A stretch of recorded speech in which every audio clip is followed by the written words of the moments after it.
Esta é uma ministração da Igreja Vivos com Cristo, no estado do Espírito Santo. Para saber mais, acesse nosso site igrejavivoscomcristo.com. Bom, queridos, eu acredito que hoje seja o nosso último culto aqui. Aleluia! Eu digo isso porque nós estamos prestes a assinar o contrato e nós vamos logo adentrar no novo espaço lá, onde não está concluída a área externa, mas já tem sala que a gente pode usar, né? Tem sala para as crianças e nós estamos nessa expectativa. Mas provavelmente hoje seja o nosso último dia aqui. Nós estamos em ações de graças por tudo que Deus tem feito e fez conosco nesse lugar, né? E eu sei que Ele tem grandes coisas preparadas para nós no outro lugar. Não vamos encarar apenas como um espaço físico, uma mudança de espaço físico, mas vamos encarar como uma dimensão espiritual diferente. Amém. Não diferente como se tudo estivesse jogado fora. Não, é uma dimensão maior, uma dimensão em Deus maior. Amém? E nós vamos estar compartilhando aqui sobre uma palavra que nós precisamos estar muito conscientes e libertos, né, da consciência de escassez e esterilidade.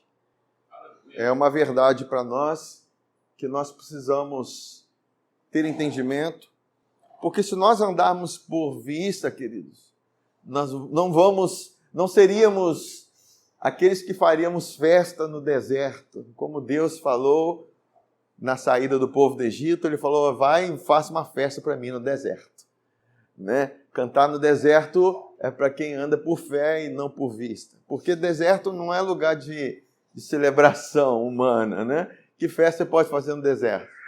O máximo que você pode fazer no deserto é um rally, né? É um rally, naqueles rally que faz no deserto, né? Que ninguém quer estar no deserto. Mas um povo, Deus chamou um povo para estar no deserto, e esse povo trilhou no deserto, e lá Deus era a nuvem de dia que refrigerava a vida deles, era coluna de fogo que aquecia a vida deles. Deus é o mesmo de ontem, é o mesmo de hoje, é eternamente que está conosco para trazer refrigério em tempos de calor, para trazer aquecimento em tempos de frio, em tempos de solidão, em tempos de crise. Deus é o mesmo e Ele continua sendo. E o que muda é a revelação dele. O que muda é o quanto nós estamos conscientes de quem é Deus na nossa vida. Deus não muda, entende, irmãos? Deus é o mesmo. Mas o que muda é a revelação. E a revelação, a revelação de Deus está contida em Jesus. Jesus é a expressão exata de quem Deus é. Você conhecer Jesus, você vai saber como Deus é. Tal pai, tal filho, né? Como diz aquela, é uma expressão humana, mas tem muito sentido. Tal pai, tal filho. Assim como Jesus é, o Pai é, e vice-versa. E é muito importante a revelação de Jesus, porque a revelação de Jesus é o que dá sustentabilidade a uma igreja. Jesus falou: Senhor, sobre esta pedra eu edificarei minha igreja. E essa pedra não é algo fundamental, não é uma pedra física em si, mas é a revelação que Pedro teve de quem era ele. Ele disse assim: tu és o Cristo, o Filho do Deus vivo. Era uma revelação assim que ninguém tinha, assim. E Deus e Jesus falou assim: olha, não foi carne nem sangue que te revelou, mas meu Pai que está nos céus. Como que nós precisamos estar desejosos de que Deus nos revele Jesus, de que Deus nos faça entender quem Ele é. Porque nós entendendo quem Jesus é, nós vamos entender a nossa natureza, a verdade de Deus sobre nossas vidas, e nós seremos edificados e a igreja será edificada. O que dá sustentabilidade a uma igreja é a revelação de Jesus. Porque tudo que nós precisamos em tempos de tempestade é saber quem Jesus é, quem nós somos, né? Mas é muito bom saber disso. E falando sobre essa consciência de escassez, esterilidade, sabe, queridos, muito daquilo que nós estamos conscientes é daquilo que nós vamos provar e viver. Então, mexer com a consciência, mexer com uma crença, é mexer com a estrutura de uma vida. Sabe? A nova aliança, ela precisa ser pautada, e ela é pautada numa crença, numa realidade. Tanto que Jesus, ele fala assim, se creres, verás a glória de Deus. E crer é algo que envolve um íntimo, uma crença, e mudar crenças não são fáceis, somente o Espírito Santo para nos permitir ter mudanças de crenças verdadeiras, reveladoras em Deus. Nós podemos mudar muitas coisas comportamentais, mas mudar interior, mudar uma crença, só o Espírito Santo mesmo para transformar a nossa vida interiormente, mesmo porque as nossas vidas, todas as nossas vidas foram baseadas em crenças que nós recebemos dos nossos pais, das circunstâncias, das pessoas com quem nós encaramos e olhamos. Elas são autoridades na nossa vida, são pessoas que nós admiramos e quando nós vemos nós não deveríamos ter admirado. São ídolos que nós construímos, mas hoje a nossa crença tem que estar pautada numa pessoa, que é Jesus Cristo. Pautada em quem Ele é, e essa é a verdade para nós. Porque o que vemos, né, é o que nós vamos possuir. Eu me lembro quando Deus falou com Abraão, logo quando ele se separou de Ló, e Ló significa cobertura. Então, quando a cobertura foi removida, agora Deus fala com Abraão, Abraão, o que vês? Tudo que você vê, eu tenho te dado. Ele fala assim, olha para o Oriente, olha para o Ocidente, olha para o Norte, para o Sul, isso faz uma cruz. Sabe, como se Deus falasse, tudo que você enxergar na cruz, é o que eu tenho para você. Sabe, a visão de nós só pode ser amplificada quando nós entendemos a obra consumada. Quando nós entendemos o que Jesus está fazendo na cruz, que Ele estava pendurado lá. Entender que nós estávamos nele, porque Ele não poderia estar lá se nós não estivéssemos lá. Porque Ele recebeu aquilo que não merecia, para que nós recebamos aquilo que nós não merecemos também. A graça é o que nós recebemos por um favor de Deus. É bondade de Deus, é a boa notícia de Deus. E tem favor para nós todos os dias. Amém. E às vezes nós achamos que quando nós estamos vivendo tempo de escassez, parece que o favor está muito longe. Pelo contrário, o favor está muito perto. Então, é essa forma de enxergar as coisas que Deus quer que nós venhamos ter consciência. Porque se você olha como o povo de Israel olhou, saiu do Egito, o mar aberto, eles passaram pé a seco e chegaram do outro lado, cantaram, louvaram e logo depois tiveram sede, foram beber das águas de mar, viram que eram águas amargas.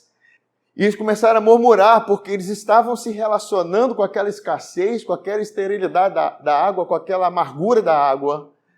E Deus não nos chamou para nos relacionar com isso. Deus não se relaciona com as trevas, Deus não se relaciona com a esterilidade, Deus não se relaciona com a escassez. Entende? Deus tem uma mentalidade diferente, nós precisamos entender isso. E Deus fala para Moisés, vai Moisés, lança essa árvore nas águas, esse galho, essa madeira, a cruz, é o símbolo da cruz, porque as águas amargas ficarão doces. Então, tudo que você enxerga a partir da cruz vai ficar doce. Amém. Os seus traumas ficarão doces através da cruz. Entendeu? Aquilo que é amargo para você, aquilo que te traz sofrimento, te trará glória a partir da cruz. Então, queridos, Deus nos chama para essa realidade, essa visão que é tão gloriosa a partir da cruz. E Isaías 54, eu vou começar lendo com vocês, Isaías 54, vem depois de Isaías 53, é a primeira revelação. Amém? Quantos gostaram dessa revelação? Diga glória a Deus. Glória a Deus. É tudo, é significativa. As coisas na Bíblia não acontecem por acaso. As sequências, os capítulos não são por acaso, tudo tem a mão de Deus, queridos. Apesar de que Deus usou homens, a palavra de Deus ela foi inspirada por Deus, mas foi os homens que escreveram. Então Deus inspira a nossa vida para que nós venhamos ser usados por Deus e ministrados por Deus e ministrar a outros. Paulo ele fala assim, com consolo com o qual fui consolado por Deus. eu pude consolar a vocês. Ele também fala assim, olha, em mim operou morte para que em vós operasse vida.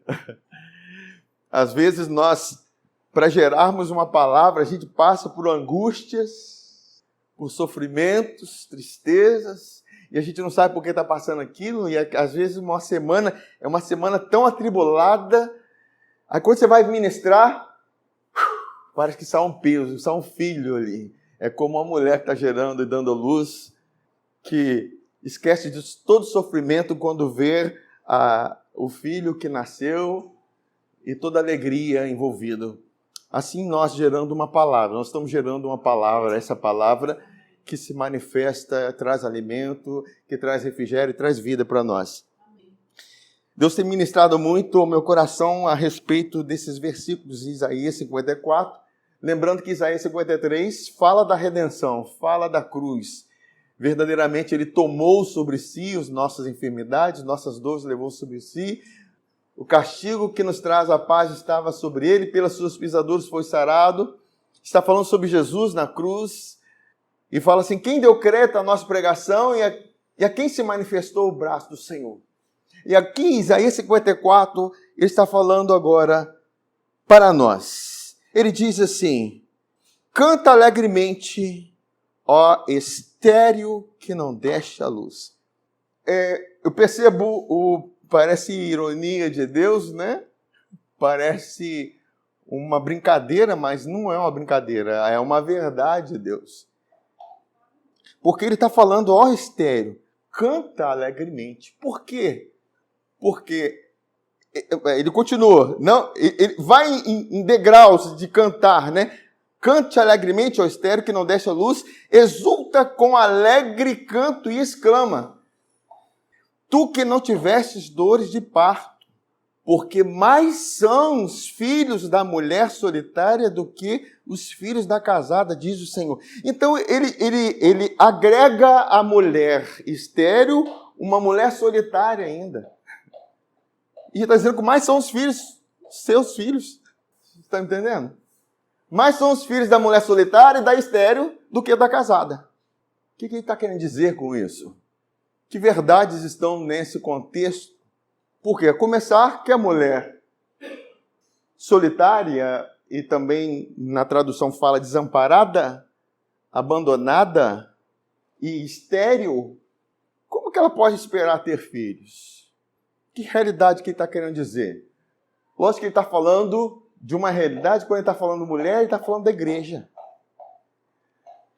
Mas eu vou continuar aqui para depois entrar nesses aspectos da revelação, porque ele fala assim, olha, alarga o espaço da tua tenda. É como se ele falasse, ó, mulher estéril, canta, porque mais são seus filhos, aumenta o espaço, faz mais quarto, faz mais cômodo, faz mais isso, faz mais aquilo, estende. Isso fala de uma expansão de mente, de mentalidade, de você abrigar a palavra de Deus, de você andar na verdade, na revelação de Deus. Porque Deus traz uma revelação de expansão, mas como posso, sendo que o meu relacionamento com esterilidade e com desamparo? Como eu posso cantar sendo desamparado e estéril? E diz aqui, alarga o espaço da tua tenda. Parece que depois de cantar, de você se alegrar, de você louvar a Deus, vai haver uma expansão das bênçãos de Deus, você vai conseguir enxergar mais realidade de Deus e você vai começar a andar mais por fé ainda. Vocês estão me entendendo, irmãos? Vai haver rompimentos você vai sair da cova, vai sair das suas cavernas, porque você, em tempo de esterilidade, de solidão, você está percebendo isso, está se relacionando isso, mas a partir do momento que você cantar alegremente, você vai enxergar novas realidades. É como se Deus tirasse, igual como Deus fez com Abraão, que estava na tenda, e tira de lá, assim, Abraão, olha para o céu e conta as estrelas. Você é que as pode contar. E ele não está falando para uma pessoa jovem. E ele não está falando para uma pessoa jovem casada com uma mulher fértil. Está entendendo? Mas esse é o Deus que é o nosso Pai. Às vezes, E a gente, numa conversa ontem, hoje percebe isso. A gente para pensar assim, eu não teria me escolhido. Você teria se escolhido? Mas Deus escolheu. Apesar de eu não me escolher, mas Deus te escolheu e a gente precisa considerar isso. Não fomos nós que escolhemos a Deus, mas Ele que nos escolheu. E se Ele nos escolheu, porque tem algo de bom, que não tem a ver simplesmente com a nossa bondade, mas tem a ver com a bondade dEle. Tem a ver com a bondade daquele que escolhe, daquele que chama, daquele que atrai. Eu sinto Deus atraído pelas coisas fracas, para que Ele revele o seu poder, a sua glória. Paulo, quando ele subiu ao terceiro céu, e arrebatado, e ouviu palavras inefáveis, ele sai de lá assim, olha irmãos, eu não sei contar para vocês o que eu vi, o que eu ouvi, mas uma coisa eu sei, eu vou me gloriar nas minhas fraquezas. Ele viu um Deus que é atraído pelas fraquezas dele. E ele passa a se gloriar. Como a mulher estéril canta. Entende? Como o Abraão, envelhecido, casado com a mulher com ventre amortecido, dá glórias a Deus. E o contexto é o mesmo. Por quê? Em todos esses contextos de fraqueza, de esterilidade, de escassez, a tendência é chorar e não se alegrar. Vocês estão me entendendo, irmãos? Tudo que eu estou vivendo de ruim parece motivo de choro, de luto, mas Deus ele pega essas cinzas da escassez, da esterilidade, e nos dá uma coroa. Aleluia. Vestes de louvor. Vocês estão me entendendo? Dá coroa em vez de cinza. Óleo de alegria em vez de pranto. Veste de louvor em vez de espírito angustiado, a fim de que se chamem carvalho de justiça. Aí você confessa que você é árvore de justiça, né? Mas você entende por que você é chamado de árvore de justiça? Porque você foi chamado para cantar nas cinzas. Você foi chamado para cantar na esterilidade, louvar em tempo de escassez, se gloriar em tempo de tribulação. Ninguém gosta de pensar nisso, né? Porque na hora das lutas, das adversidades, todo mundo quer o quê? É chorar, reclamar, murmurar. Mas Deus, Ele nos chama. Aí Ele fala aqui, não impeça, alonga as tuas cordas e firma bem as tuas estacas. Porque transbordarás para a direita e para a esquerda, a tua posteridade possuirá as nações e fará que se povoem as cidades assoladas.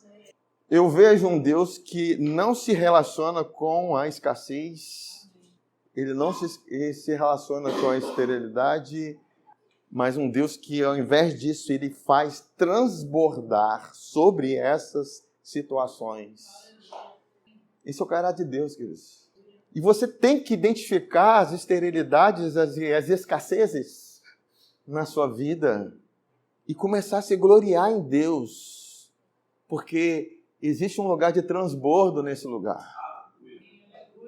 Existe um lugar de glória nesse lugar. Existe um lugar que você pode cantar. E o segredo está no marido daquelas duas mulheres. A começar da mulher da casada, ela tem menos filhos do que a da mulher estéril e desamparada. Porque a mulher casada, ele faz menção da mulher casada com a lei. A lei, ela tem um papel de exigir justiça, e você acredita que você vai ter justiça própria para satisfazer a lei. Você não vai ter justiça própria para satisfazer a lei, porque você é estéril. Porque você tem escassez. Em Romanos capítulo 7, o que diz? Versículo 4, na NVI aí, ó. Assim, meus irmãos, vocês também morreram para a lei por meio do corpo de Cristo. Ele está usando o contexto de um casamento que o marido está ligado à mulher, à esposa, enquanto ela vive está ligado pela lei a ela. Mas quando um dos dois morre, a lei morre para eles. Entende? Ela se tornou viúva, está apta para casar com outro. Vocês estão me entendendo? E aqui está dizendo aqui, olha, sim, meus irmãos, vocês também morreram para a lei. Então, a morte de cruz de Jesus, em que nós estávamos com ele morrendo e sendo crucificados, era uma morte para a lei também. Era um rompimento com o casamento que nós tínhamos com a lei. De certa forma, ainda que a lei não foi dada para nós, mas existe uma lei dentro do coração do homem, que uma hora condena, outra hora o absolve, mas sempre vai estar condenado. Porque todos pecaram e ficaram destituídos da glória de Deus. Amém? Aí ele continua falando assim, olha, vocês morreram para a lei. Fala assim, eu morri para a lei. Eu morri para a lei. Como? Por meio do corpo de Cristo.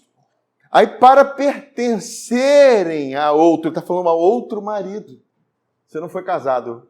Você estava casado com a lei, você morreu através da morte de Jesus, agora você está pertencendo a outro. Você tem um outro marido. Ele diz aqui, olha, aquele que ressuscitou dentre os mortos. Então, esse marido que ressuscitou dentre os mortos, ele tem poder sobre coisas mortas. Ele tem poder da vida sobre coisas mortas. Amém? A lei não, a letra mata, mas o Espírito traz vida. E o Espírito e a letra faz um contraste entre a lei e a graça, entre a condenação e a justificação, entre o ministério da morte e o ministério da nova aliança, o ministério do Espírito. E como que é importante nós entendermos isso. Então nós estamos pertencendo a um outro marido. Ele diz assim, aquele que ressuscitou dentre os mortos. Para quê? A fim de que possamos frutificar para Deus. Nós não temos condições de frutificar para Deus se nós não estivermos unidos a esse novo marido. Se nós não estivermos unidos a Jesus, é como se a mulher estéril, a mulher solitária, dissesse, eu encontrei o meu marido. Encontrei aquele que ressuscitou dentre os mortos. Como aquela mulher samaritana que estava lá no poço, que teve 5 maridos e o 6º não era marido. E quando ela encontra com Jesus, toda a sua escassez foi embora. Toda a sua esterilidade foi embora.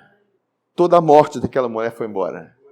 E o assunto depois é onde nós devemos adorar a Deus. E Jesus fala, os verdadeiros adoradores adorarão o Pai em espírito e em verdade. E Deus os procura.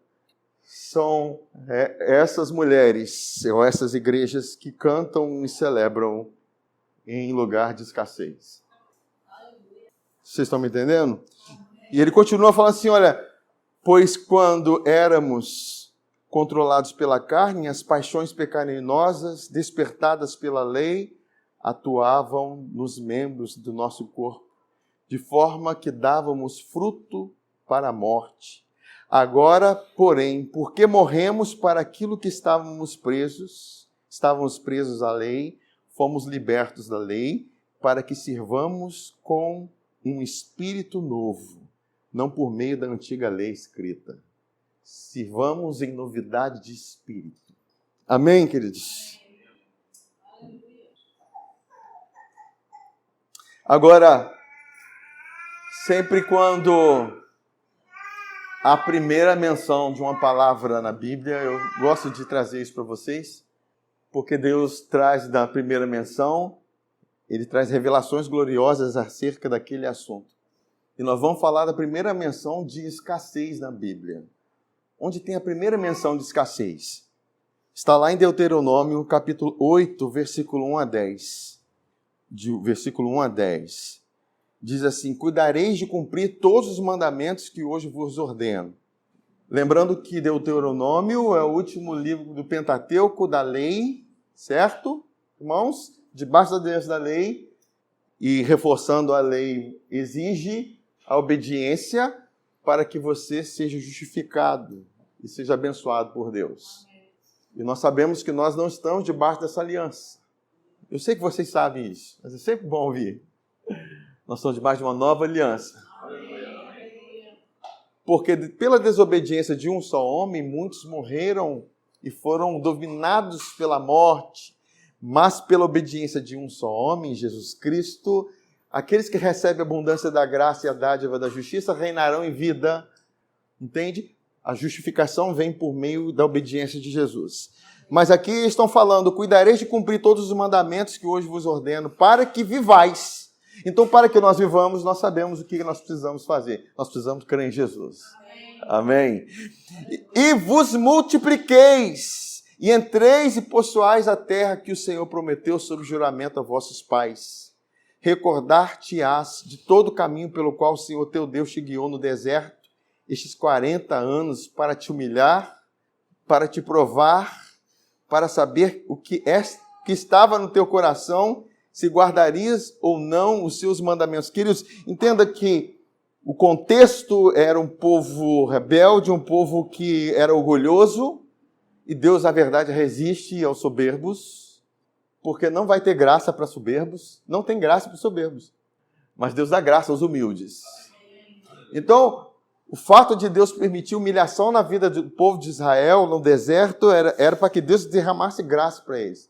Tanto que, no momento que eles estavam murmurando, Deus deu maná para eles. Reclamaram, Deus faz da água da rocha. Porque até o momento que não havia lei sobre eles, quando eles estavam nessa transição do deserto, saída do Egito até o Monte Sinai, não havia lei instituída. Mas depois que foi instituída a lei, quando eles transgrediram, eles morreram. Amém? Aí ele fala que, olha, ele te humilhou e deixou ter fome e te sustentou com maná que tu não conhecias, e nem teus pais o conheciam, para te dar a entender que não só de pão viverá o homem, mas de tudo o que procede da boca do Senhor viverá o homem. É como se Deus permitisse eles viverem toda aquela situação para que eles não viessem confiar na comida deles, mas confiar na palavra de Deus. É a palavra de Deus que sustenta a nossa vida. É você confiar. O maná era como dizer assim, eu vou suprir vocês todos os dias. Fiquem tranquilos. E era a medida necessária, é a medida exata. Nem acima, nem abaixo. Eles eram sustentados. Queridos, nós nunca seremos desamparados. A Bíblia, Davi fala, eu fui moço, agora sou velho. E nunca vi um justo desamparado, nem a sua descendência mendigar o pão. Qual é a chave? É o justo. Queridos, por isso nós precisamos celebrar, sermos justos pela fé. Você tem que acordar e falar, Senhor, obrigado, porque eu sou justiça de Deus. Nunca haverá desamparo para a minha vida. Nunca serei desamparado. Eu não posso ter medo de nada. Ainda que eu esteja no deserto, o Senhor vai mandar maná. Ainda que eu esteja passando por qualquer situação, o Senhor vai prover para mim. Então, porque a consciência de justiça não é a consciência de escassez, da falta. Eu gosto de falar porque quando a gente veio para cá, Deus falou assim, não te deixarei, nunca jamais te abandonarei. É suficiente para qualquer pessoa viver. É a presença dele conosco. É o que você precisa, queridos. Considerar a presença de Deus em todos os seus caminhos. Porque na hora do aperto, você vai falar, Senhor, o Senhor é o meu ajudador. Porque ele continua falando, diga confiadamente, o Senhor é meu ajudador. Entende?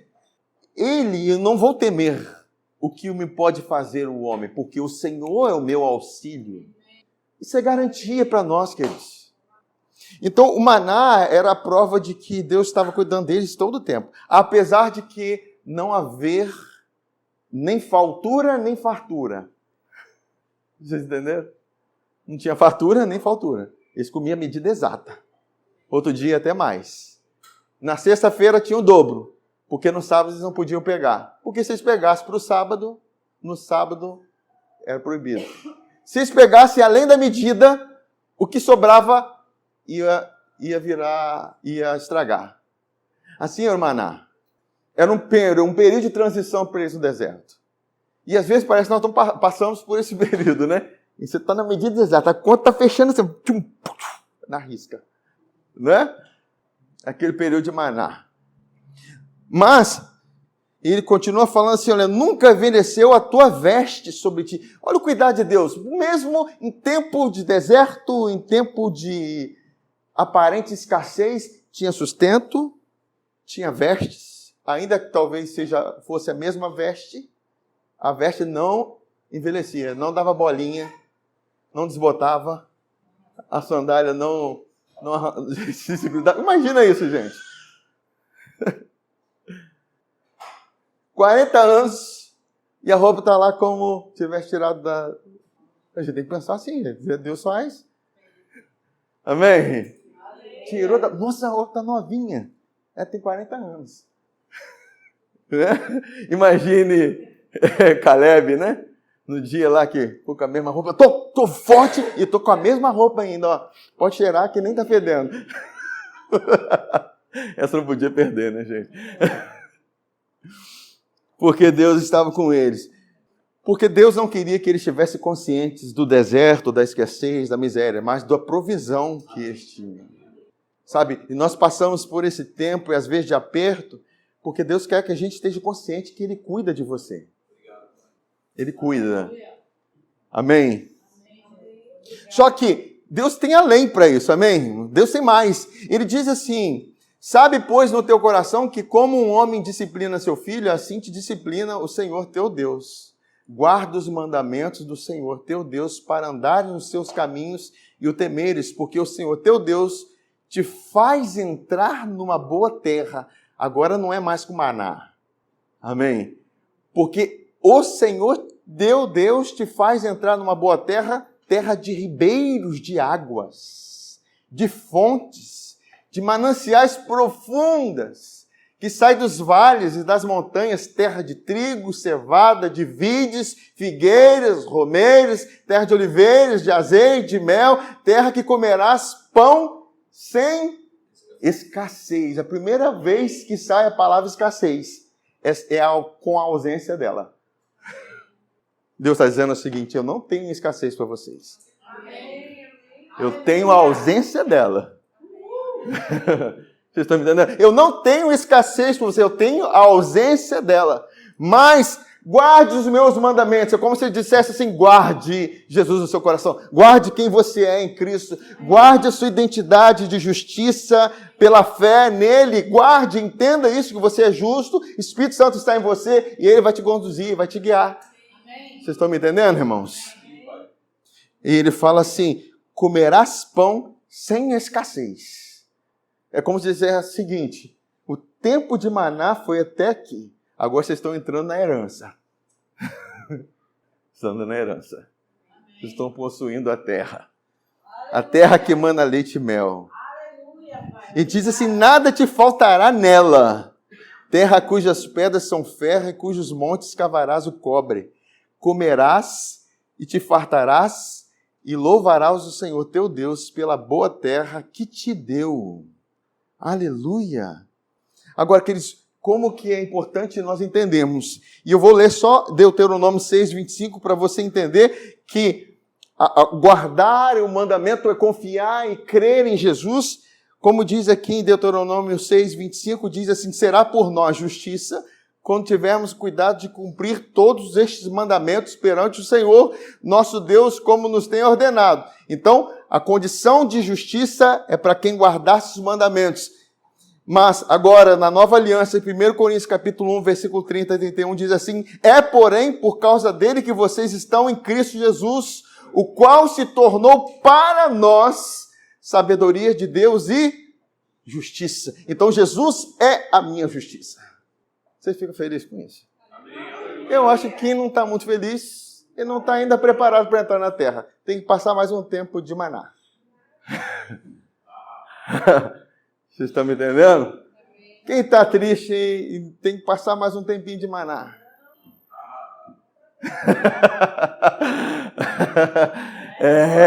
Porque para entrar na terra, quem entra primeiro na terra é a tribo de Judá. É aqueles que louvam. Amém. Canta alegremente. Ó filha de Sião. Porque nessa terra tem mananciais profundas. Nesse lugar tem lugar de frutificação, lugar de deleite, de bênçãos. Aleluia. Agora, talvez outra palavra que é muito próxima de escassez, Deus colocou como falta ou algo que diminui ou fica minguado. Mais uma primeira menção dessa palavra minguar, que está lá em Gênesis, capítulo 8, versículo 1 a 5. Vamos ver o que Deus tem, se tem algo que vai diminuir na nossa vida.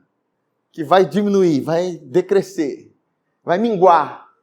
Vamos ver se Deus vai fazer minguar algo em nossas vidas. Porque nós vimos que a escassez é a ausência dela que Deus tem. Amém? Você pode dizer, Deus não tem escassez para a minha vida? Deus não tem escassez para a minha vida. Aleluia. Quem disse, possuiu. Quem não disse, não possuiu. Senhor, você ouviu quem disse, hein? Amém, Jesus. Olha só, Gênesis 8, 1 a 5. Lembrou-se Deus de Noé e de todos os animais selváticos e de todos os animais domésticos que com ele estavam na arca. Deus fez soprar um vento sobre a terra e baixaram as águas. Está falando das águas do dilúvio, né? Noé. Fecharam-se as fontes do abismo e também as comportas dos céus. E a copiosa chuva do céu se deteve. As águas iam se escoando continuamente de sobre a terra e minguaram a cabo de 150 dias. A primeira menção de algo que está minguando é das águas do dilúvio. Águas do dilúvio significa o quê? O juízo de Deus sobre os ímpios. Nós sabemos que quando Noé estava construindo a arca, era como a igreja pregando o evangelho, e aqueles que não creram, não vieram para a arca com Noé, sofreram o dilúvio. É um prenúncio daquilo que vai acontecer. Aqueles que creram serão salvos. E os que não creram estarão debaixo de condenação de juízo. Amém? O tempo que nós estamos hoje é o tempo da graça. O tempo do ano aceitável do Senhor. Então, as águas do dilúvio simbolizam o juízo de Deus, a condenação de Deus sobre os ímpios. Agora, eu gosto daquilo que diz Romanos capítulo 4, diz assim, bem-aventurado é o homem a quem Deus atribui justiça sem as obras. Deus que justifica os ímpios. A graça é tão maravilhosa que ela dá justiça para o ímpio, porque ele crê. Deus não dá justiça para o justo. Mesmo porque não existe justo sem a justiça de Deus. Eu só posso ser justo com a justiça dele. Eu não sou justo por causa da minha... Como as pessoas dizem, eu sou uma pessoa de bem. Né? Ele é uma pessoa boa. Não, queridos, isso não me faz justo. O que me faz justo é a dádiva da justiça. Amém. É isso que me justifica. E às vezes nós nos consideramos pessoas boas e Deus permite e nós passamos por atos de maldade que, nossa, que coisa horrível. E você percebe o quão mal você é. E esse lugar não é um lugar ruim. É um lugar que você corre para uma justiça de Deus para você. Sempre me doeu os ouvidos quando ouvi assim, essa pessoa é tão boa, só falta Jesus para ela. Não, falta tudo. E é difícil de receber quando a pessoa já se acha boa. É verdade? Ou ela vai achar uma religiosidade. Mas a Bíblia diz, bem-aventurado os que têm fome e sede de justiça, porque serão fartos. Porque quem tem sede e fome de justiça é porque não tem justiça própria para se alimentar. Amém, irmãos? Mas eu sou alimentado com a justiça de Deus. Você também? Amém? Glória a Deus, queridos. Deus permite nós passarmos em tempo de aparente escassez, de deserto, e a gente vê a nossa maldade, ou vê a nossa esterilidade ali, para a gente ver o que está no nosso coração, no nosso interior. E isso vem às provas, até o momento que a gente passa a olhar para Jesus. A correção de Deus é uma correção para você olhar firmemente para o autor e consumador da sua fé. Depender dele. Porque nesse contexto de correção, que Deus diz que Deus corrige o filho a quem ama, e diz que vai produzir frutos de justiça. Porque o seu olhar foi direcionado para a pessoa certa. Você não está olhando para a escassez. Você não está olhando para você, mas está olhando para quem você se casou. Jesus não teve problema de se casar com a prostituta. Nós éramos a prostituta. Nós éramos a desamparada, nós éramos a estéril, nós éramos mortos, nós éramos pecadores. Mas Jesus se casou conosco, irmãos. Ele escolheu a você.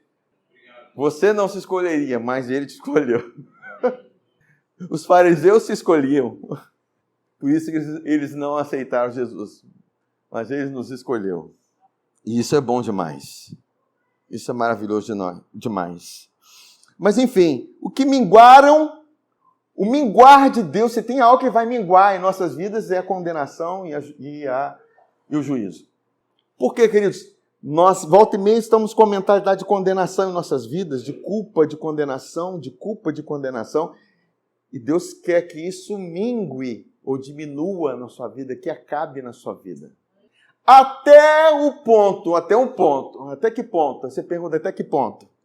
Até que ponto esse juízo, essa mente de condenação, mentalidade de condenação tem que acabar na sua vida? E aqui a palavra diz: minguaram ao cabo de 150 dias, no dia 17 do 7º mês, a arca repousou sobre as montanhas de Ararat. As águas minguaram até o ponto em que a arca repousou sobre as montanhas de Ararat. E as águas foram minguando até o 10º mês, em cujo primeiro dia apareceram os cimos dos montes. E a revelação está: o que significa Ararat? Significa maldição invertida. Você sabe o que é maldição invertida? A bênção. Você entende? Você chega, a sua mentalidade de culpa e condenação acaba até o ponto que você está repousado sobre a bênção de Deus. Você está repousado sobre a obra consumada de Jesus. Você está repousado sobre aquilo que Ele fez, sobre aquilo que Ele realizou. Ele foi feito pecado por Deus para nos tornar justos. Pela condenação pela desobediência de um veio a condenação, mas pelo ato de justiça de um só veio a justificação que traz vida. Você não tem condição de repousar sobre as bênçãos de Deus se a sua mentalidade é de justificação. Você se vê justo, sem condenação. Romanos capítulo 8 diz: agora já nenhuma condenação para aqueles que estão em Cristo Jesus. Vocês estão me acompanhando, irmãos? Sim. Nenhuma condenação lá. Isaías 54, versículo 9 a 10 diz assim: porque isto é para mim como as águas de Noé. Pois jurei que as águas de Noé não mais inundariam a terra. E assim eu jurei que não mais me iraria contra ti, nem te repreenderia. Queridos, Deus não está irado contra você.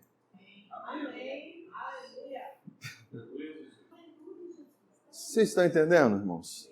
As águas minguando é a queda da ira de Deus, do juízo de Deus.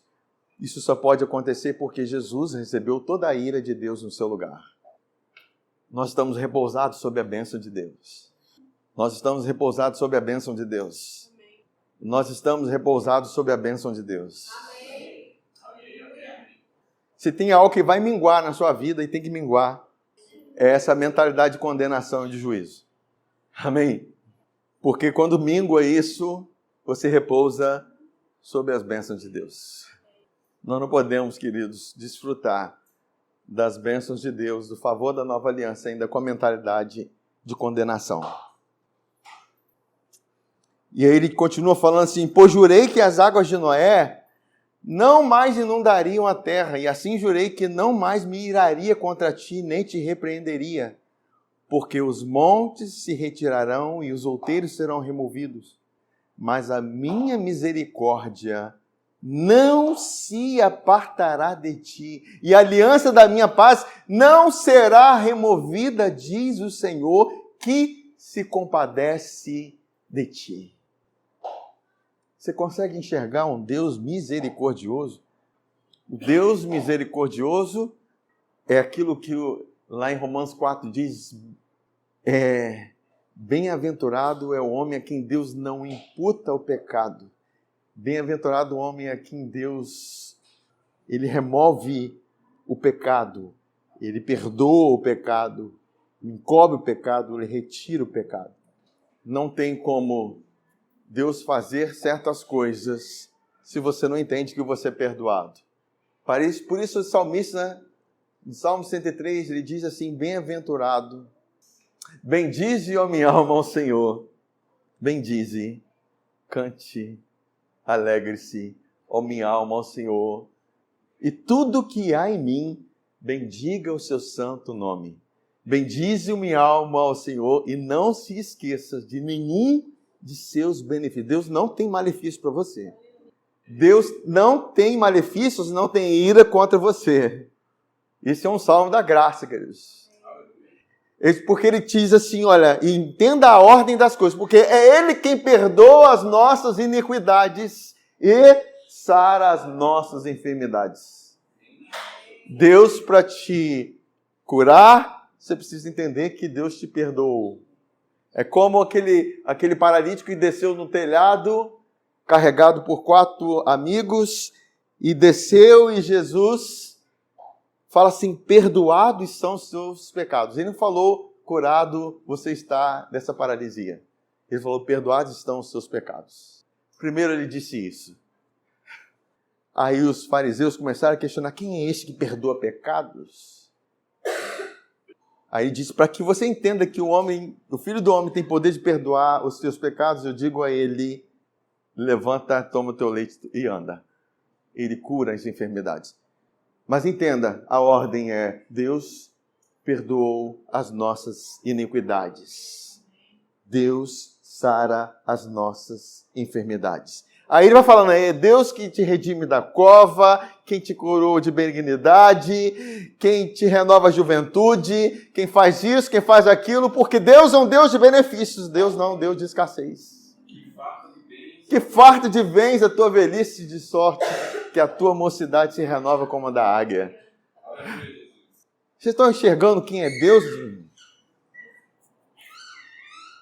Irmão, vocês estão enxergando Deus?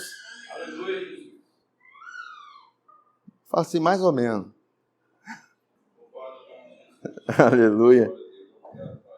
Ele está dizendo que essa aliança da minha paz, da paz dele, não será removida, porque essa aliança foi feita com o sangue de Jesus. Agora, eu quero mostrar para vocês como que essa consciência de graça, essa consciência de Deus, da abundância dele, não da escassez, essa consciência do favor de Deus, faz o nosso coração ser generoso, transbordante. Amém? Vocês estão me ouvindo? Faz o nosso coração ser transbordante. Lá em 2 Coríntios capítulo 9, versículo 6 a 8, diz assim: lembre-se, aquele que semeia com moderação, também colherá moderadamente. E está falando de sementes que se colhem moderadamente. Queridos, quando você está na consciência ainda do deserto, você ainda vai provar apenas do maná. O maná é a medida certa. Mas Deus quer que a gente entre na terra prometida. Deus quer que desfrutemos de uma terra boa, que mana leite e mel. uma terra de abundância. E está dizendo assim, olha, se você semeia com moderação, também você vai colher com moderação. E aquele que semeia com fartura, não com faltura, também colherá fartamente. Eu estou lendo na NVI, talvez você esteja estranhando por causa disso. Aí diz assim, olha, cada um contribua conforme determinou no coração, não com pesar, nem por obrigação. Não, queridos, nós não devemos fazer. A graça não nos move a agirmos com pesar no coração. Não, a graça nos faz transbordar de alegria. Amém, irmãos? Aí diz assim, olha, cada um contribua conforme determinou no coração, não com pesar no coração, nem por obrigação, pois Deus ama a quem dá com alegria. Deus é poderoso para fazer, presta atenção nessa palavra, que toda graça seja acrescentada a vocês, para que em todas as coisas, em todo tempo, todas as coisas, fala todas as coisas, em todo tempo,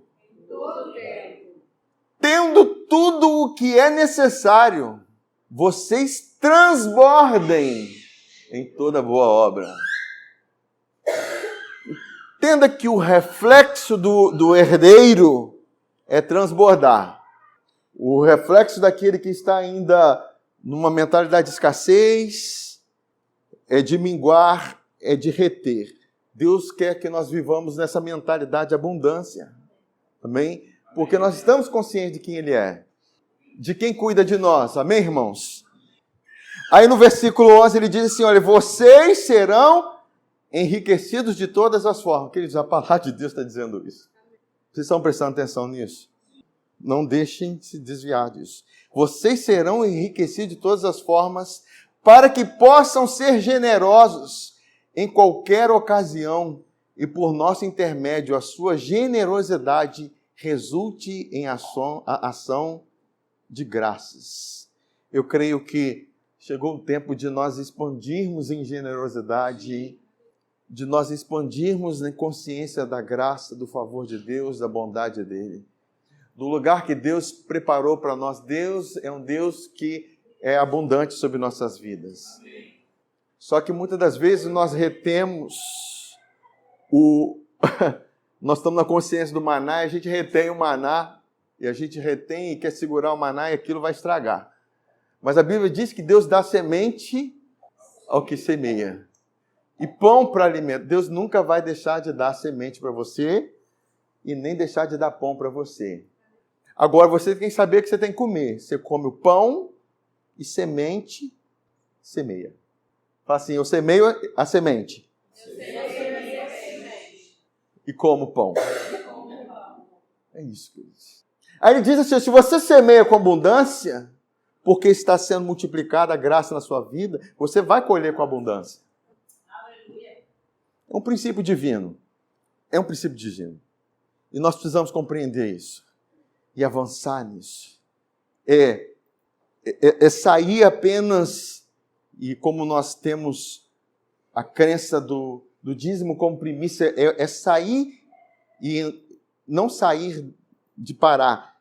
É crer na primícia que separa e você ir além na sua generosidade. É saber que Deus tem mais ainda para derramar sobre sua vida. Amém. Amém, queridos? E esse é o tempo que nós vamos viver e Deus tem para nós. Uma igreja próspera é porque ela tem uma crença no Deus próspero, no Deus abençoador, no Deus que não tem escassez. Não, Deus tem abundância. Queridos, todas as vezes que você procura a palavra escassez, é sem escassez. Comerás e sobejarás. Sobrará, né, gente? Você tem que dizer, isso é para mim. Então, nós fomos chamados para vivermos essa realidade. E nós estamos vivendo um tempo, queridos, que nós vamos avançar para um local, nós vamos avançar para um outro lugar. E eu creio que Deus tem para nós uma expansão na nossa vida, uma expansão também em termos de consciência, sair da consciência de escassez, de miséria, de esterilidade, e começarmos a louvar e cantar. E louvar e cantar não apenas com lábios, mas com nosso coração aberto e generoso. É você ter a consciência, eu faço parte desse reino, eu sou uma pessoa generosa nesse reino, eu sou um abençoador nesse reino, eu abençoo com a minha vida, eu abençoo com o meu talento, eu abençoo com as minhas finanças, faço parte de tudo isso. Queridos, Deus ama o que faz com alegria. Amém. Amém. Porque nós enxergamos a terra. Não somente enxergamos, mas estamos nela. Essa terra é uma pessoa, é Jesus. Essa terra é Jesus, você está nela. Porque a terra fala que é um lugar, mas nós estamos nela. Todos esses versículos aqui? Provérbios 11:24 diz assim, quem dá liberalmente, ainda se lhe acrescenta mais e mais. Ao que retém mais do que é justo, ser-lhe-á em pura perda. É um princípio divino. É um princípio divino que Deus tem para nós. E às vezes nós desprezamos os princípios. Mas os princípios, eles não são removidos, queridos. E a gente pergunta, por que está acontecendo com a minha vida? Porque muitas vezes nós desprezamos princípios. Mas quando Deus nos chamou para estarmos sob firmes fundamentos, firmes princípios, amém, irmãos? Amém. E que Deus tenha, que nós venhamos enxergar e terem essa visão, que Deus não é um Deus de escassez, Deus é um Deus de abundância. Aleluia. Deus não é um Deus de esterilidade, é um Deus de multiplicação. Amém. O que Ele chama para fazermos? Cante alegremente, louve, adore, exalte. Cante com júbilo. Quando ele diz lá, se você olhar a palavra de exultar e cantar, uma das palavras é relinchar. Igual um cavalo relincha. Eu não vou fazer isso não. O que eu tentei fazer não foi bem sucedido.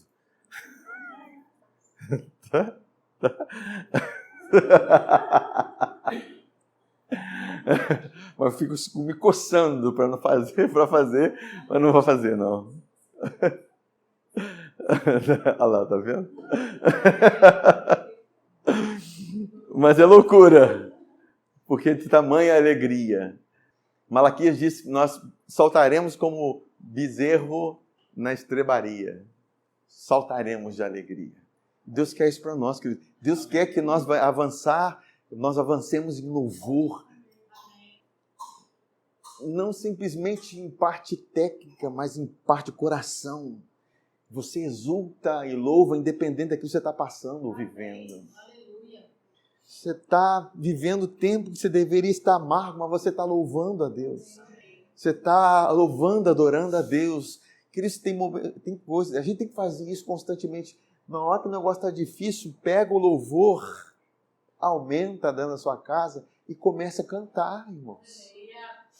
A gente tira toda a ação das trevas de nossas vidas, nos colocando num lugar de escassez e de esterilidade. Mas quando você começa a cantar, a sua mente vai para Isaías 54, versículo 2, se não me engano, você começa a alargar a sua tenda. Você começa a esticar as suas estacas, porque você começa a enxergar uma realidade nova por meio de quem você está casado. Aquele com quem está casado, não importa se ser estéril, ser morto, é Ele que dá vida. Você se uniu a quem ressuscitou, a quem dá vida, queridos. Amém? Agora, diante dessa palavra, eu quero trazer aplicabilidades dessa palavra. Esse novo lugar que nós vamos estar entrando, né, que deixa Deus colocar em seu coração um valor que você vai dar como oferta. Eu não estou falando de dízimo, amém? Estou falando como uma oferta. Nós vamos entrar para esse lugar e lá nós vamos ter que fazer toda a área externa e nós cremos que Deus já proveu tudo para nós e será do bom e do melhor, porque Deus é coisa do bom e do melhor, nós vemos isso. A terra de Deus não é uma terra ruim, é uma terra boa. Você crê nisso? É terra boa, queridos. Dízimo, ali, gente, explica lá, tem alguém chamando aí. Dízimo é a primícia, é os 10% que você tira daquilo que... Vocês estão me ouvindo? Dízimo é aquilo que você, quando recebeu, irmãos, Vamos lá. Você recebeu, o que você faz com o dinheiro que você recebe? Aí eu vou lá, pago minhas contas. Não. Você tem que pegar a sua primícia. Tira os seus 10% e entrega. Porque você vai ter a consciência que aquilo não é seu. Faz parte daquilo que Deus te dá. Amém? Então você tira os 10% e entrega. Entrega na igreja local que você congrega, onde você se alimenta, onde você participa. Esse é o princípio divino. E é uma forma de proteção e cuidado que nós temos e de consciência que Deus que supre nossas vidas. Amém, irmãos? E ofertas é aquilo que você recebe. Oferta geralmente é uma oferta para você ofertar para ajudar um irmão, para uma necessidade da igreja, necessidade do corpo. É aquilo que excede o seu dízimo. Amém? É aquilo que vai além. Então, assim, nós estamos por esse novo local. Vou dar um exemplo meu. Nós ganhamos um ar-condicionado e a gente ia colocar no nosso quarto, né? E Deus socorreu no meu coração. Esse ar-condicionado é de lá. Amém? Então, assim, ore a Deus no seu coração, que se Ele colocar algo, irmãos, é uma oportunidade de investimento de colheita. Aleluia! Se Deus colocar, eu quero ofertar tanto para esse tempo, eu quero ofertar tanto porque nós vamos comprar cadeiras, nós vamos comprar a princípio 50 cadeiras. Cada cadeira custa, o valor que a gente orçou, está na faixa de R$110. Por exemplo, a irmã Jane, a pastora Jane, ela na reunião que a gente estava, falou assim, eu quero doar 2 cadeiras, né? E ela já trouxe até as tortas ali, que vai servir como oferta para ajudar nessa compra da cadeira. São formas de querer ajudar e ser generoso, entendeu, irmãos? Então, são cadeiras que a gente já vai comprar, nós vamos ter equipamento de som, caixinha de som, microfone, é tanta coisa, tanto detalhe. Nós vamos ter reforma, nós vamos colocar cobertura, forro, chão novo ali, enfim, são muitos detalhes que vão ser necessários à sua generosidade. É uma oportunidade que nós temos de crescer e avançar em Deus. Queridos, eu não me arrependo de um tostão que eu dei o tempo que eu não tinha tanta consciência da graça quanto eu tenho hoje. Não me arrependo, porque toda vez que eu semeei, eu colhi com abundância. Eu sempre queria estar, e lá eles faziam oferta de tanto, eu queria estar no topo. Por quê? Eu não queria perder essa oportunidade. A minha consciência, eu estou ofertando no reino de Deus. Eu quero estar... E olha que às vezes era um momento de você apertar. Eu me lembro de uma vez que eu fui ofertar assim, com alegria, sem pensar em pesar em nada. Queridos, veio um valor de salário. Eu falei, gente, que valor é esse, gente? E assim, vindo do Estado, né, eu recebo pelo Estado, inesperado. E tem coisas que acontecem. Deus abre portas onde não tem portas. Se às vezes a gente pensa, não, você recebe só daquilo da fonte lá do seu trabalho. Não, querido, você recebe da fonte do trabalho de Jesus. Então, amplie a sua fonte, porque Deus pode mandar recursos do norte, do sul, do oriente, do ocidente para a sua vida. E você vai transbordar, esse é o tempo que nós vamos transbordar em generosidade, e Deus vai nos enriquecer bastante. E você vai entender, nossa, Deus está me fazendo transbordar tanto, e eu estou entendendo que cada vez que eu estou transbordando, mais eu estou sendo generoso, mais estou sendo abençoador. Amém, irmãos? Então, esse é o tempo de Deus para nós. E eu creio que nós vamos avançar naquele lugar, porque o princípio maior não é a cadeira, não é o espaço, mas é o nosso coração entregue e disposto a fazer a vontade de Deus e para que vidas sejam ganhas, para que vidas sejam libertas, para que vidas sejam alcançadas. Amém, irmãos? Mais uma oração por esse momento, então. Pai, nós te agradecemos por essa oportunidade que o Senhor nos dá. Creio que hoje será o último culto aqui. Amém. E nós vamos para o nosso novo espaço. Amém. Que ainda está em reformas, nós já vemos concluídos. Amém. E terminado. Um lugar onde vai haver manifestação da tua glória, amém, do teu poder, aleluia, e da tua graça, Pai. Obrigado, Pai, por cada semeador aqui presente, cada vida que está se disponibilizando em servir a Ti, adorar a Ti e avançar no Senhor, Pai. Nós te agradecemos por esse tempo e te agradecemos pela Tua graça sobre nós, no nome de Jesus. Amém, irmãos?